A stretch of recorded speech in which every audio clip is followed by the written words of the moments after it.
A gente, na verdade, ficou muito surpreso, né? Porque aquela última audiência pública que teve na Câmara, até pela palavra do sindicato, esse processo demoraria um tempo a mais para a gente poder analisar, né?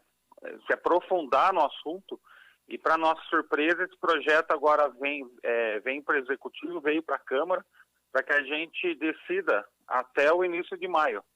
Então, também a gente foi pego de surpreso e a gente começou a estudar o assunto, né, para levantar as possibilidades, o que realmente é esse contrato, o que é essa nova adesão até 2060, né, o que significa isso para o município. Aí o prefeito nos chamou, né, várias reuniões lá no gabinete, colocando a posição dele, que sempre também foi contra a privatização, mas que nesse momento falar o vocês, município se vocês forem teria pôr a música basicamente no ar, que vocês me optar avisar entre aderir ao URAI ou não e as porque às suas vezes possíveis eu consequências. deixo o celular carregando, levo no trabalho, vem no ouço Quarta-feira agora, a as suas secretária mensagens, né? estadual esteve no gabinete E para nos para mim avisar apresentar algumas pessoas que às vezes em pessoas 2 estão horas de trabalhando também, reunião, mas tem mais ou pessoas que menos às o vezes escopo no do próprio que trabalho a significa pessoa aderir ao pega URAI, e aí e põe na começa rádio a ficar para escutar a um música, pouco entendeu? mais claro qual que é o propósito do governo do Estado. Eu ia falar para Na vocês, se verdade, vocês Vanderlei forem e pôr amigos, a música no ar, a vocês me adesão ao avisar URAI com significa que esses antecedência, porque às vezes 375 eu municípios estão de deixo o acordo celular carregando, levo no com trabalho, vem esse no ouço as suas processo que mensagens, já né? se iniciou de privatização E e para que mim onde vai avisar algumas pessoas que às finalizar vezes pessoas colocando estão as ações trabalhando da também, mas Sabesp tem na pessoas Bolsa que de às vezes Valores de São Paulo e no de próprio Nova York. trabalho a pessoa Só pega que existem muitas e põe na dúvidas. rádio E a primeira para dúvida, escutar a música, a entendeu? primeira das dúvidas levantada na reunião com a secretária foi o seguinte: mas espera um pouquinho, todo esse desenho que a senhora apresentou, se São Paulo não aderir, tudo isso vai por água abaixo.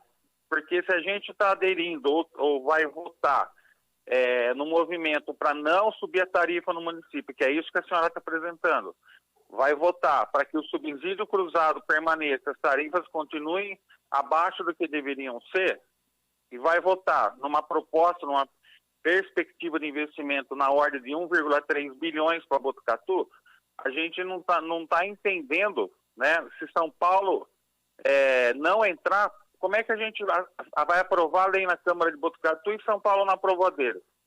Aí ela explicou, disse que São Paulo estava bem encaminhada, mas coincidentemente na tarde da quarta-feira o presidente da Câmara de São Paulo disse que não tem maioria para votar. Municípios, né? E Botucatu e São Paulo, que o prefeito mandou para a Câmara Municipal o projeto.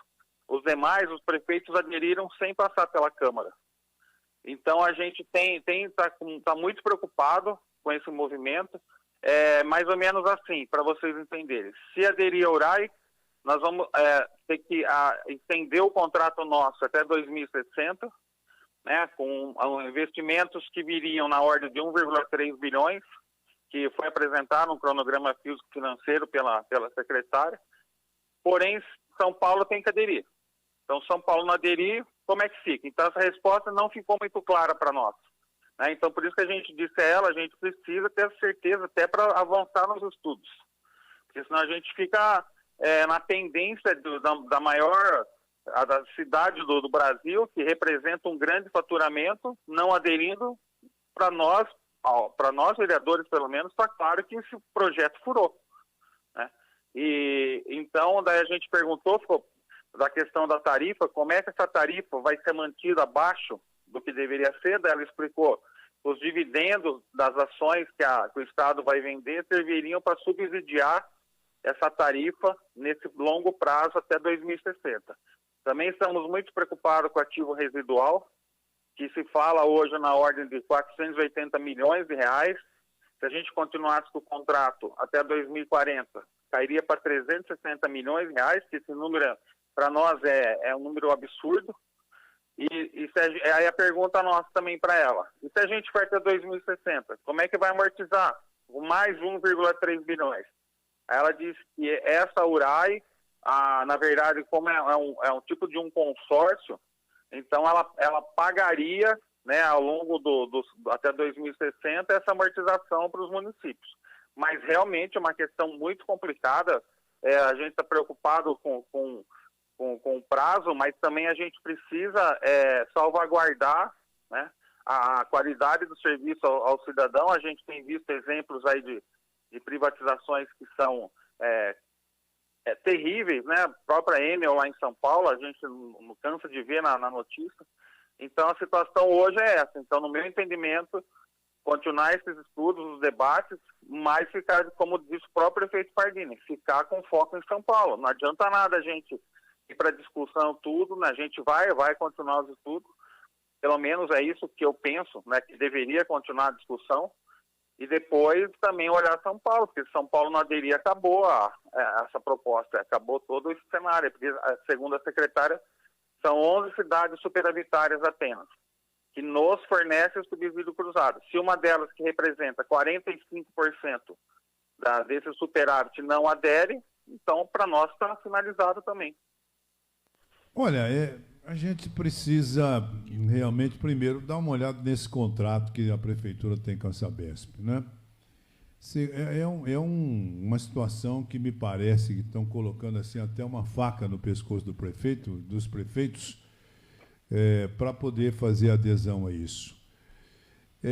O que me chamou a atenção, uma colocação que o Wagner Baqueta, do Sintaema, fez aqui, dizendo, salvo o melhor juízo, que o prefeito já teria aderido à URAI antes de passar pela Câmara. Você tem alguma informação a respeito disso? Então, os municípios precisam aderir à regionalização para continuar recebendo investimento do governo federal. Aquele município que ficar fora de Morai não recebe mais investimento do governo federal. Isso diz o marco regulatório do saneamento.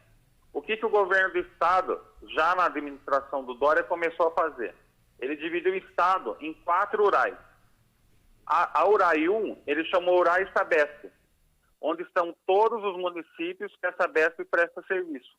Então, ele fez propositadamente.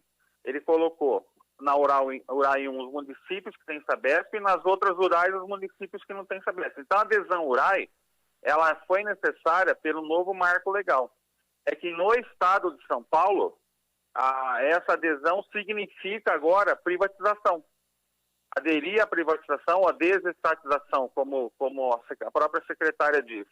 Então, na verdade, a gente, se aprovar na Câmara, aprova a adesão ao URAI. Mas vem no pacote a adesão ao novo contrato com a Sabesp, porque eles vincularam a adesão ao URAI com essa adesão ao novo contrato com a Sabesp até 2060. Então, foi assinado, acho que, se eu não me engano, em 2022, mas para aderir ao URAI, que era uma obrigação do Ministério. Não tinha esse pacto de aderir à URAI, já vai aderir naturalmente. O grande gestor, ele preocupado também em dividir essa decisão com a Câmara Municipal e com a cidade, ele encaminha para a Câmara. E a secretária nos disse, pouquíssimos prefeitos fizeram isso. E na reunião também o prefeito Pardini deixou claro que ele está contratando uma assessoria para calcular esse ativo residual, se realmente esse valor. Porque o que nos foi passado, a adesão URAI termina agora. Aderiu, não aderiu, não pode mais aderir. Então esse é o grande problema desse contrato até 2040. Mas será que os valores são esses mesmos? Então o prefeito Pardini se comprometeu com nós vereadores a contratar esse estudo para que até uma possível saída da URAI, se a gente, por exemplo, não estiver contente com o serviço de péssima qualidade, o município pode sair da URAI, mas ele teria que arcar com esse ativo residual, que hoje, segundo a Arces, já existe em torno de 480 milhões, 450 milhões. Então, é esse número que nos chama muita atenção. Mas quais investimentos geraram esse ativo a favor da Sabesp? Então, eu acredito que sim, que ele assinou esse documento, como todos, mas não pensando na privatização. Era um momento do fluxo do marco regulatório do saneamento. Marcelo, bom dia, é um prazer falar com você. Você, como vereador, se sente confortável em poder votar a substituição do contrato atual, que vai até 2040, por um contrato que se estende até 2060, em que a Câmara Municipal de Botucatu vai chancelar um contrato novo com uma empresa que nem sequer se conhece, né, quem vão ser os seus acionistas majoritários. Porque está aí na marca do gol de se ter a privatização da Sabesp, a gente não sabe quem vai assumir a Sabesp, o controle da Sabesp. Pode ser uma ótima empresa, pode ser uma empresa como a Enel, por exemplo, em São Paulo, está dando dor de cabeça. Pode ser uma Rodovias do Tietê, como a gente tem visto aqui. Né? Deus me livre. Realmente não é um tiro no escuro para vocês, vereadores? Vocês se sentem confortáveis em votar um projeto dessa natureza, Marcelo? Bom dia. Não, bom dia, Carlinhos. Tanto que a gente não se sente confortável, pelo menos eu não me sinto, né, que na reunião, pelo menos, acho que eu mais indaguei a secretária, dessa preocupação nossa. E, assim, ela coloca um quadro na apresentação dizendo o seguinte: tudo bem, se vocês não vão aderir, vai continuar o contrato da Sabesp até 2040, porém, com a ausência do subsídio cruzado, o cálculo que se tem é que vai aumentar a tarifa para o consumidor em 30% até 2029. Então, esse é o número que chama atenção. Mas qual é o custo-benefício disso? Né? É isso que nós estamos preocupados na Câmara. Não me sinto confortável, não. Pelo contrário, eu estou muito preocupado com essa situação. Né? Eu acho que realmente a gente tem que discutir mais, mas a gente tem que discutir em cima de dados que a gente, no momento, não tem também. Né? A gente tem uma Arcep informando os valores, né, que os valores são esses. A Arcep é uma agência regulatória do governo do Estado, a gente não pode perder isso de vista. Mas, nesse momento, segundo a Arcep, se a gente não aderir à tarifa até 2029, sobe 30%, isso pela ausência do subsídio cruzado e pela impossibilidade de atrair novos investimentos, porque o marco regulatório do saneamento do governo federal diz isso.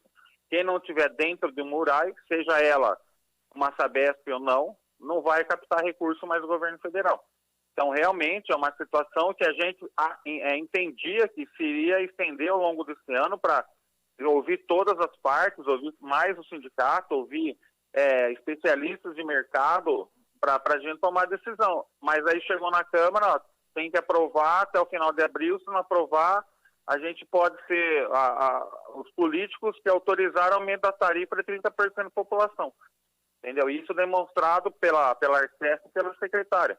Então, é uma situação muito complicada, eu entendo nesse momento, não estou confortável, assim, eu acredito que os demais vereadores também não estejam, né, porque são suposições, né, a gente não vê o número concreto na mão para falar, não, realmente, se o município tiver que arcar em 2040 com 360 milhões para sair do contrato, vai finalizar o contrato, imagine o valor da tarifa. Então, a gente está realmente bem preocupado, Carlinhos. Marcelo, uma coisa me chama a atenção. Primeiro, esses 30%, primeiro, não é o fim do mundo também, né? Vamos lá, se a pessoa gasta R$100 de água por mês, vai para 130 em 2029. Não, a partir de 2025. A partir de 2025? Isso. Bom, que seja, nós estamos tão acostumados a levar porrada com o negócio de aumento de tudo, né? Então, acho que os 30% não é o grande nó da questão. Me perdoa, mas eu não vejo dessa forma. E acho até que vocês têm aí cadastro de pessoas que recebem bolsa, que recebem auxílio, e que amanhã depois a prefeitura pode se dedicar a fazer algum tipo de subsídio, etc. Tal. O problema que o governo fala que não pegar verba federal, a Sabesp, ela tem um histórico de captar recursos fora do Brasil, principalmente no Banco Mundial. Se a gente for olhar em termos de recursos do governo federal, a gente vê que no Brasil tem milhões de pessoas que estão vivendo uma situação realmente difícil, com esgoto a céu aberto no Brasil afora, em outros estados, que não São Paulo. Por quê? Porque o governo realmente não tem investido em saneamento básico. Ele vai continuar com essa celeuma toda aí, não vai investir o que deveria. Não é o marco regulatório que vai proporcionar a cereja do bolo para nós. Não vejo dessa forma. Eu acho que esse problema é um problema que precisa ser olhado de todos os ângulos, né? E vamos lá, mais um detalhe. Recentemente, a cidade de Olímpia aderiu à Sabesp, saiu do serviço municipal e recebeu a título de outorga, uma importância de 140, 150 milhões de reais. Se nós vamos para 2060, estamos rompendo esse contrato até 2040, quanto nós teríamos direito a receber? E se nós temos direito a receber, se isso pode realmente impactar em desconto da dívida que estão falando que nós devemos, porque nós não sabemos se devemos também. Quer dizer, então é um imbróglio, né? É uma situação tão complicada que a gente só vê uma situação, eu só vejo uma coisa aí, a intenção do seu governador de privatizar a Sabesp. E ele bota isso, uma faca no pescoço dos prefeitos e das câmaras municipais, para que os senhores possam, evidentemente, aderir à privatização de um jeito ou de outro. Mas o que está acontecendo é simples. Vocês estão rompendo um contrato, se votar um projeto como esse, vocês rompem um contrato que está aí desde 2010 prevalecendo, né? E vão para um outro contrato para 2060 sem receber nenhum tipo de outorga, ou se receber muito pouco daquilo que faz jus ao município receber. Então, o negócio me parece ruim para o município nesse momento, né? Que é preciso realmente olhar de todos os ângulos. Eu acho que os senhores vão ter uma responsabilidade muito grande. A secretária vem, ela fala que nós vamos ficar devendo, ela fala que na questão do subsídio cruzado, esses argumentos, para mim, desculpa, mas são pífios. São pífios na medida em que quem deve, cadê? Aonde está escrito isso? Ah, bom, mas deve porque tem isso ou tem aquilo, etc. Tá bom, mas a pergunta é, a Sabesp não teve lucratividade de nada? Ela só tem dívida para receber do município? Ela não ganhou nada? Não ganhou nada. Não ganhou nada. Ela investiu, não arrecadou nada. Então, vereador, esse assunto, ele precisa ser amplamente discutido, porque não passa para mim de uma intenção do senhor governador de São Paulo.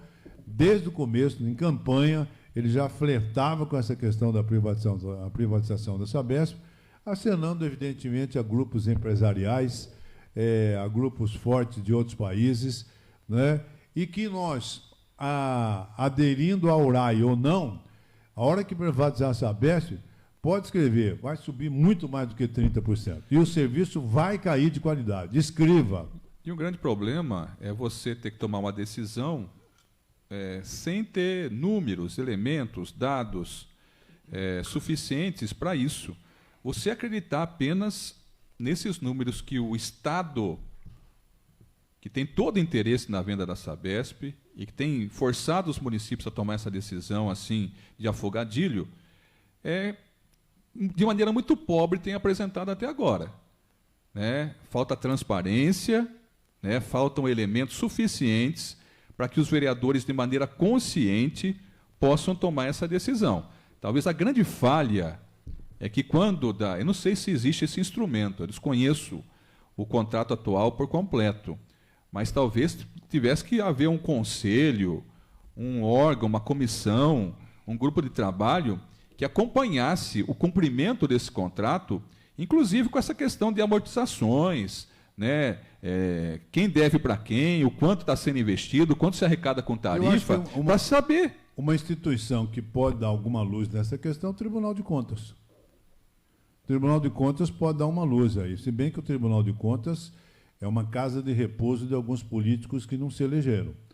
Enfim, mas o Tribunal de Contas tem gente técnica lá para poder dar alguma posição para a gente a respeito disso. Quer dizer, quem deve para quem, né? Vereador, a responsabilidade dos senhores é muito grande, né? Sim, com certeza. E volto a falar, é uma situação que não deixa, pelo menos eu não estou nada confortável. O Carlinhos tem toda a razão, a gente falou isso na reunião, a gente precisa desses números, porque como é que nós vamos votar um relatório diz que a dívida é tal, se sair vai acontecer, mas a gente precisa se aprofundar mais. Aí, daí, no quesito, que também a gente fica batendo em cima. É uma história que o meio dela, se não for resolvido, que é a adesão de São Paulo, não tem mais discussão.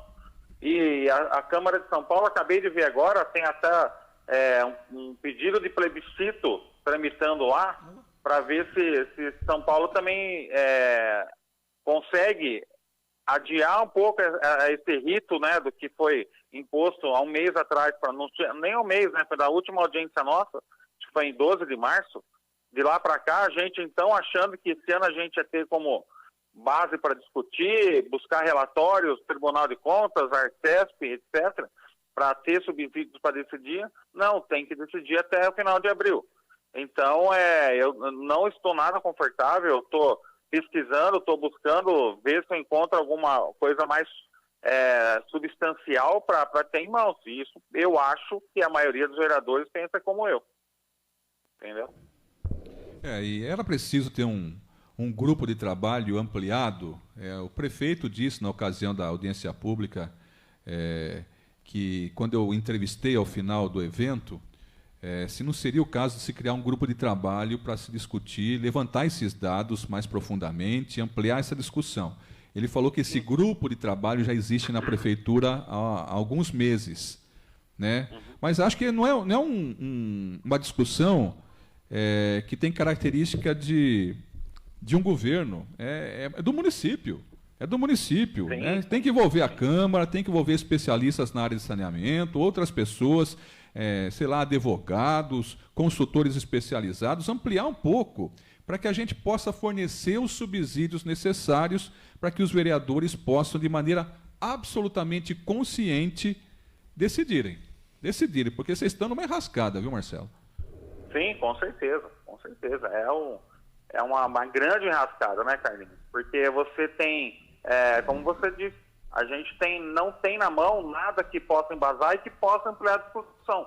A gente tem, de novo, relatórios de uma agência do governo do Estado, né, a proposta do governador atual, né, o que ele deseja fazer, né, que é a privatização, ele chama de desestatização, porque vai ser uma venda de ações em bolsa, mas a gente sabe que grandes grupos vão se organizar para comprar um lote maior, e a gente fica nessa, mas vai subir a tarifa, não vai ter investimento, o que precisa de investimento, qual a outorga que a gente vai ter direito. Aí ela fala de um investimento de 1,3 bilhões, né? Mas esse investimento é se tudo ocorrer como planejado, né? Então não tem uma garantia que vai ocorrer também, né? Então isso realmente, a gente está conversando, pelo menos o grupo de vereadores que eu tramito lá, para tentar analisar mais profundamente, buscar mais informações para votar mais consciente, né? E acompanhar São Paulo. Eu tenho falado muito isso. Não adianta votar na Câmara segunda-feira agora, sendo que a gente não sabe também o que vai acontecer lá. Então, mas o próprio presidente Kula disse, passou agora há pouco para mim essa posição, de que ele não deve colocar o projeto na pauta antes de uma definição por parte da Câmara Municipal de São Paulo. Isso ele acabou me dizendo agora há pouco, viu, Marcelo? Então tá bom. Então seria deixa bom, um pouquinho mais tranquilo. Seria conveniente e oportuno que pudesse jogar isso para o ano que vem. Por quê? Sim. Porque nós estamos no ano eleitoral, a situação é difícil, não se tem informações, não se tem precisão desses dados que o governo fala, né? Aí você tem tempo de estudar, de verificar, de olhar e tomar uma decisão que seja a melhor possível, que contemple o interesse maior e supremo, que é o interesse público. Esse é o cenário ideal, mas não é o cenário que é conveniente para o governador. Porque ele vê um risco do Guilherme Boulos ganhar a eleição em São Paulo e todos sabem qual que é a posição deles. É contrário. Então, mas eu acho que assim, a população de São Paulo, a população do interior de São Paulo, nós não podemos ficar... Por isso que a eleição tinha que ser a cada 5 anos. Porque a cada 2 anos acontece isso. Né? Um governador se vê pressionado por um candidato a prefeito da esquerda, que não sei o quê. Então, se for assim, se não for para privatizar a Sabesp, tomara que ele ganhe a eleição, então, em São Paulo. Né? Não sei se vai ser bom para São Paulo, mas para a Sabesp, para o interior, vai. Mas é isso mesmo, contamina a discussão, o processo político eleitoral. É evidente que contamina, lógico.